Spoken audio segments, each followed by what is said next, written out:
예. 그래서 오늘 어떤 이야기 준비해 오셨을까 또 궁금해지는데요. 그 변호인 영화 아시죠? 네. 그 얘기를 시작하려고 합니다.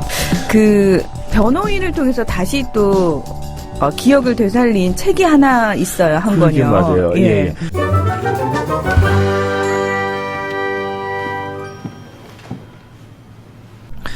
이 작은 책이 있거든요. 네. 작은 책인데 이 책으로 인해서 이분은 인류 세계적인 정말 저술가로 이렇게 눈에 띄게 되는 것입니다. 중요한 거는 한 20년간 영국 외무부 공무원으로 근무했어요. 그래서 네. 변호인 영화를 보시면 이제 소련에서 근무했다고 이제 나오잖아요. 나오죠. 예. 네, 이 책이 나오기 전에는 두 차례 세계대전과 또 러시아 혁명, 중국 혁명이 있었죠.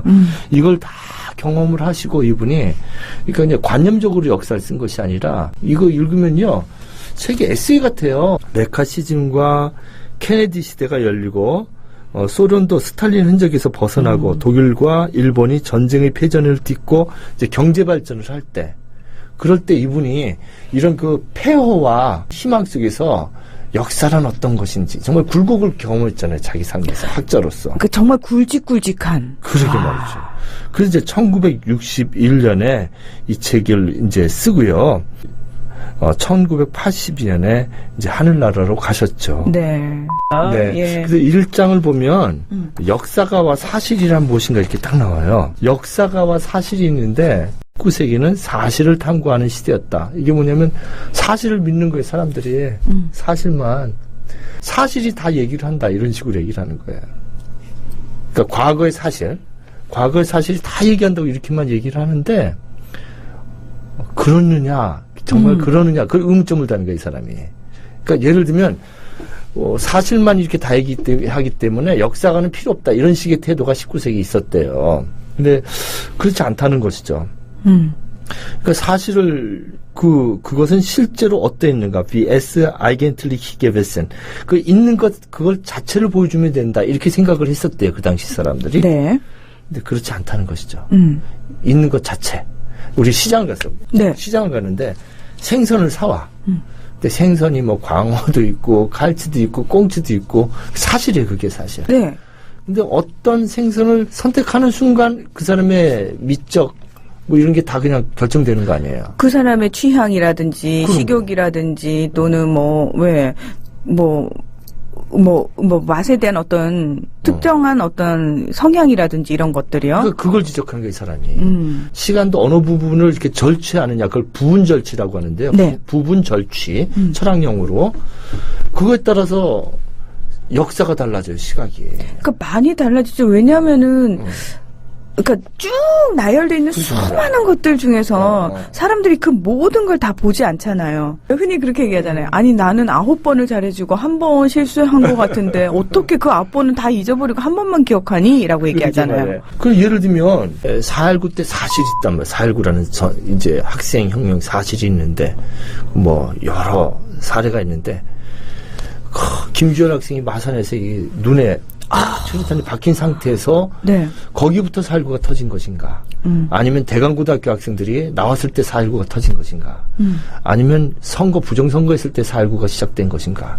그 시점을 어디로 잡느냐에 전혀 틀려지는 거예요, 해석이. 근데 이승만 대통령을 좋게 생각하는 사람은 4.19를 어디부터 시작하냐면 내가 잘못했습니다. 이제 하와이로 가겠습니다.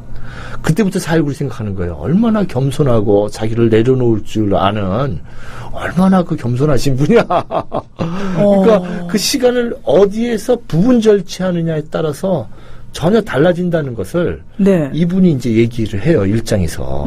예를 들면 워터루 전쟁을 봐라. 워터루 전쟁이 그 나폴레옹이 어디부터 어디까지가 진짜 사실이냐. 다 사실이다. 사실을 말하는 사람일수록 교과서를 왜곡하고 역사를 왜곡할 수 있다. 이걸 지적을 하죠, 이분이. 그게 1장 이야기예요. 역사란 무엇인가의 1장, 역사가와 사실이라는 부분에 있어서. 네. 예. 그래서 이제 사실을 숭배한다는 거죠. 그냥 거의 cult of facts라고 하는데요. 사실들을 그냥 숭배하는 집단처럼 그런 행동들이 진정한 역사가 아니라는 거죠. 그러면서 이분이 얘기하는 것이 역사의 그 해설을 중시하는 사람들이 있거든요. 네. 근데 그것도 문제가 있다는 거죠. 그냥 그 시기에 따라서 지금 그 역사 교과서 문제가 과거 역사를 마음대로 해석하기 때문에 문제가 되는 거 아니에요? 자기 중심적으로. 그렇죠. 예, 그러니까 북한에서는 이제 고구려 중심의 역사, 고구려가 제일 서술이 길고요. 뭐 일본은 쿠다라죠, 백제. 백제에 대한 서술이 제일 길고 우리는 이제 신라 중심이죠. 예. 그래서 그 역사를 어딜 선택하고 어떻게 해석하느냐에 따라 또 역사가 달라지거든요. 네. 자, 그러니까 여기서 뭐라고 얘기하냐면 이분이 사실을 갖지 못한 역사가는 뿌리가 없고 또 따라서 열매를 맺지 못한다. 역사가가 없는 사실은 죽은 것이고 무의미하다. 그러므로 역사란 무엇인가라는 물음에 대한 나의 최초의 대답은 역사란 역사가와 사실이 상호작용 과정, 즉 현재와 과거의 끊임없는 대화라는 것이다. 이게 1장의 주제예요. 네. 근데 역사가에게 선택되지 않은 사실은 죽은 것이란 얘기죠. 그렇죠. 뿌리가 없다라고 이렇게 얘기를 해요. 역사란 것은 과거의 사실도 역사가 아니고요. 현재의 해석도 역사가가 아니고요. 그 사이에 있는 끊임없는 대화. endless conversation, unending dialogue 이러거든요. between past and present. 거기에 그것이 그 역사라고 이렇게 얘기하는 거죠. 현재와 과거의 끊임없는 대화. 네, 그 대화가 역사라는 거예요. 대화. 예. 근데 시대에 따라서 역사를 보는 시각이라든지 그거에 대한 의미가 달라질 수 있다는 걸 이 사람이 지적을 한 거예요. 그렇죠. 예. 그리고 그 당시에 이 책을 봤을 때 80년대 이 책을 봤을 때 하나의 역사관으로 세뇌시키고자 했던 사람들이 봤을 때는 굉장히 위협적인 예. 거죠.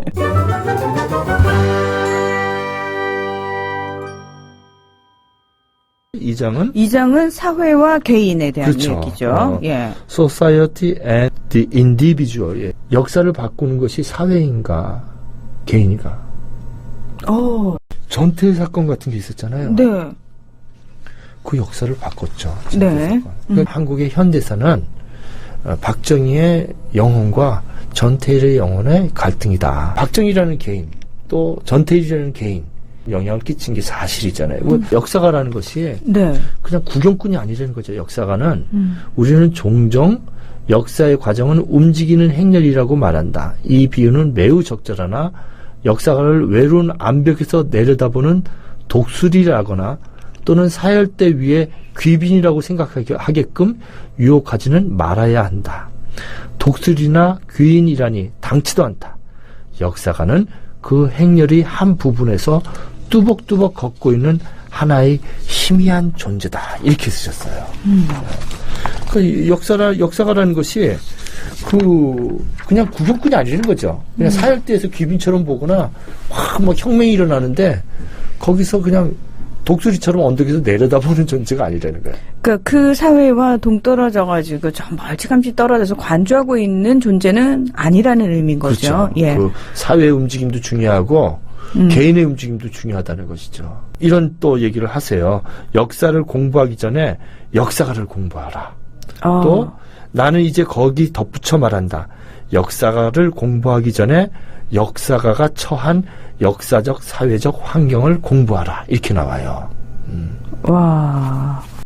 저는 그 역사 관련해서 문제라면은 그 친일 교과서, 그 오류 투성이의 그 교과서라고 지탄을 받았던 교학사 역사 교과서 얘기가 제일 먼저 떠오르거든요. 그러니까 이 말에 그대로 대입해 보면 그 교과서의 내용을 공부하기 전에 그 교과서를 지필지는 먼저 공부를 해야 되는 그렇죠. 거고. 더 구체적으로 말해볼까요? 네. 어디서 연구비를 받았나? 개인을 볼 때 그 개인이 소속된 사회를 봐라.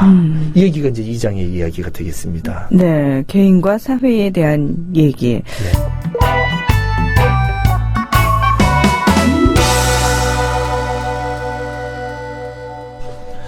그리고 이제 3장은 역사와 과학과 도덕 이런 얘기를 하고 있거든요. 네. 역사와 과학과 도덕. 네네. 역사는 과학이냐 아니냐 뭐 이런 얘기도 하고요. 그 다음에 이제 도덕에 대한 얘기도 얘기해요. 그 역사를 이제 도덕으로 이렇게 만들려고 하는 사람도 있고 그런데 그리고 또 역사는 과학과는 달리 종교와 도덕의 문제도 내포하고 있다고 얘기를 하죠. 네. 역사와 도덕의 관계에서 역사가는 과학자와 달리 취급하는 자료의 성질상 도덕적인 판단의 문제에 들어가야 하지만 이것이 곧 역사가 가치라고 하는 초역사적인 기준의 지배를 받는다는 뜻은 아니다. 이런 얘기를 하는데요. 이게 무슨 얘기냐면은 너무 쉽게 우리가 도덕적인 판단을 해요. 어떤 한 사물에 대해서. 우리가 근데 그게 틀릴 때도 많고요. 근데 그 잘못된 도덕으로 이렇게 역사를 볼 때가 있지 않는가 이런 지적도 될 수 있겠습니다. 저희 그 초등학교 다닐 때만 해도 도덕이라는 과목이 있었거든요. 네. 근데 그때는 저희는 있었으니까 당연히 배우고 열심히 시험도 봤는데 나중에 어른이 돼서 한창 내가 배웠던 그 도덕이라는 교과서에 의문을 품게 되는 거죠. 그렇죠. 예. 세상이 이렇게 획일적으로 딱 이 행동은 해야 되고 이 행동은 절대로 하면 안 되고 하는 것들이 물론 있을 수 있습니다만 모든 사회 현상이나 개인의 어떤 행동들을 그렇게 그런 잣대로 획일적인 잣대로 도덕성과 비도덕성 이렇게 나눌 수 있는 건 아니거든요. 네네. 예. 아마 이제 그 EH 카도 그 부분에 대한 얘기를 역사와 연관시켜서 네. 예, 말을 하고 있는 것 같아요.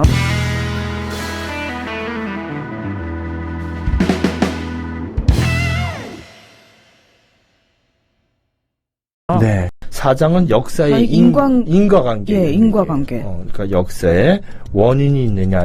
모든 역사에 원인이 있다고 이렇게 생각할 수도 있는데, 네. 그 역사를 공부할 때 아주 매혹적인 함정이 있다고 그러죠. 역사에는 필연이 있다는 것과 역사에는 우연이 있다는 이 두 가지. 필연과 우연. 이런 것들이 판단하기 쉽지 않다는 거예요. 네. 예, 그래서 그런 것도 중요하게 보아야 한다. 그런 얘기들이 4장이고요. 드디어 이제 진보로서의 역사가 나타났어요. 그게 5장입니다. 진보로서의 역사.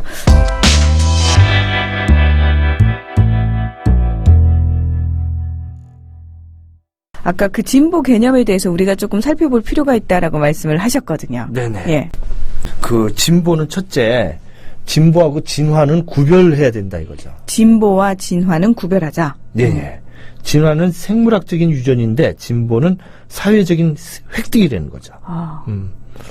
그리고 둘째, 진보에는 특정한 시작이나 종점이 없다는 거예요. 입학식만 있지 졸업식이 없어요. 진보주의자들은. 끝이 없다는 얘기죠. 끝이 없죠. 예.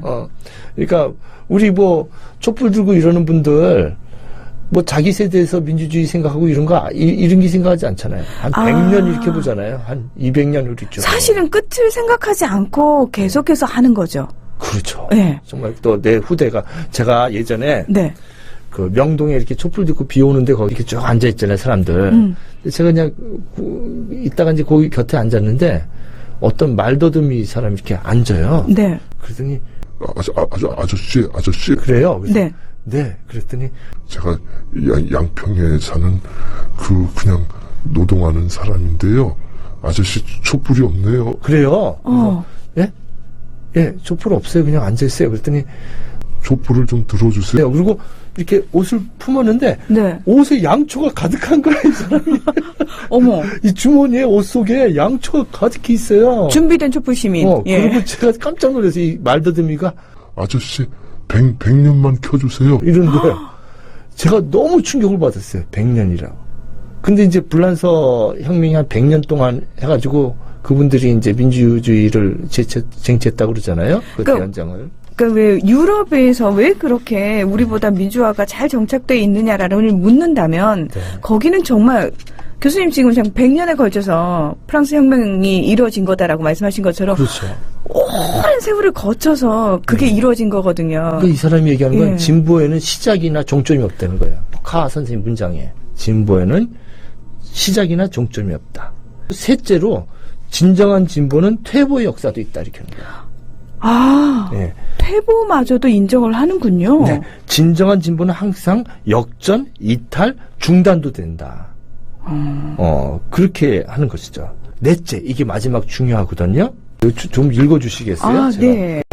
5장에서 가장 핵심이 되는 구절인데요. 네네. 진보를 믿는다는 것은 자동적이거나 필연적인 과정을 믿는다는 것이 아니고 인간의 잠재 능력이 진보적으로 발전한다고 믿는 것이다. 그렇죠. 이 프로그레스라는 건요, 뭐 자기가 진보당이나 노동당이나 민주당 당원이어야지 진보하는 것도 아니고 또는 뭐 한나라당이나 새누리당에 속하면 진보가 아니라는 말이 아니에요. 정말로 진보하는 사람은요, 진보를 믿는다는 것은 그냥 이게 아니라 잠재 능력 속에서 정말로 진보적으로 역사가 발전한다고 믿는 믿음이라는 거예요. Belief in progress means belief not in any automatic or inevitable process. 자동적인 피할 수 없는 과정이 아니라 but in the progressive development of human potentialities. 인간의 잠재 능력에서 계속 발전한다고 믿는 이것이 진짜 진보라는 거죠. 그러면은 이런 진보주의자의 반대는 뭘까요? 냉소주의자. 냉소주의자. 네, 냉소하는 거죠. 다 필요 없어. 그래봤자 소용없어. 뭐 인간에겐 그런 능력 없어. 뭐 그렇게 안 돼. 이렇게 얘기하는. 그렇죠. 독재자들이 가장 주입시키는 것이 허무주의와 냉소주의거든요. 그걸 바라는 거죠. 아니, 뭐, 더 이상 이제 방법이 없어. 해봤자 너네 소용없어. 야, 이렇게 깨졌는데 뭘 더 기대하니? 라는 식으로. 나가서 뭐 해? 이거. 쫄지 마. 저도 괜찮아. 실패해서 쫄지 마. 또 해. 이게 진보주의자의 마음이에요. 그 쫄지 마가.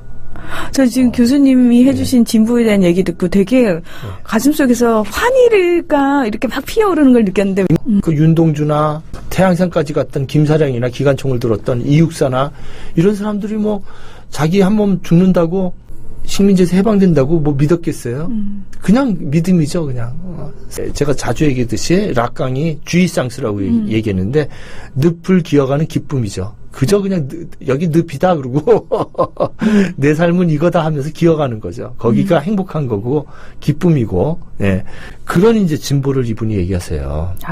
네, 진보란 무엇인가? 이 진보로서의 역사.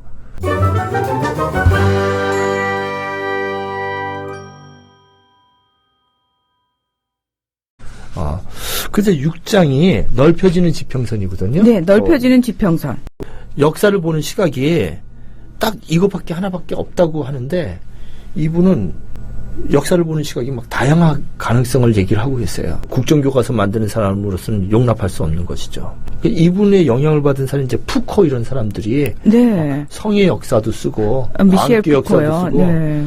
그다음에 감시와 처벌해가지고 감옥의 역사도 쓰고 그리고 예전에 이제 왕조의 역사밖에 없었잖아요. 조선 왕조 실록. 네. 뭐 별 역사가 다 나오잖아요. 이제는요. 무슨 역사 여성사도 나오고 그죠? 네. 역사를 보는 눈들이 이제 이분으로 인해서 굉장히 넓어졌죠. 무의식의 역사도 쓸 수가 있겠고요. 네. 그러니까 그 6장에서 헤겔, 마르크스, 프로이트 이 세 사람 얘기를 해요. 이 사람이 20세기를 진행할 때 헤겔과 마르크스가 프로이트라는 사람이 있는데 이런 자장 안에서 이 사람들의 공과 헤겔의 공과가 어떻고 마르크스의 공과가 어떻고 프로이트 공과가 어떤데 이러한 자장 안에서 우리는 이 시간의 흐름을 보는 눈이 자유로워졌다. 이런 얘기를 하고 있습니다. 1장에서 가장 핵심적인 부분이 아닐까 싶어요. 네. 사실을 갖지 못한 역사가는 뿌리가 없으며 따라서 열매를 맺지 못한다. 역사가가 없는 사실은 죽은 것이고 무의미하다. 그러므로 역사란 무엇인가라는 물음에 대한 나의 최초의 대답은 역사란 역사가와 사실의 상호작용 과정, 즉 현재와 과거의 끊임없는 대화라는 것이다. 예, 저도 하나만 읽을까요? 마지막으로. 네. 진보를 믿는다는 것은 자동적이거나 필연적인 과정을 믿는다는 것이 아니고 인간의 잠재 능력이 진보적으로 발전한다고 믿는 것이다. E.H.카가 그런 얘기를 했죠. 진보에는 분명히 퇴보의 역사도 있다. 퇴보도 진보의 한 부분이다라고 얘기를 했거든요. 네. 지금 혹시 퇴보하는 것 같아서 절망을 느끼신다면 우리는 앞으로 잘 나아가고 있구나라고 믿으시면 될 것 같아요. 네. 오늘은 E.H.카의 역사란 무엇인가를 얘기를 해봤는데요.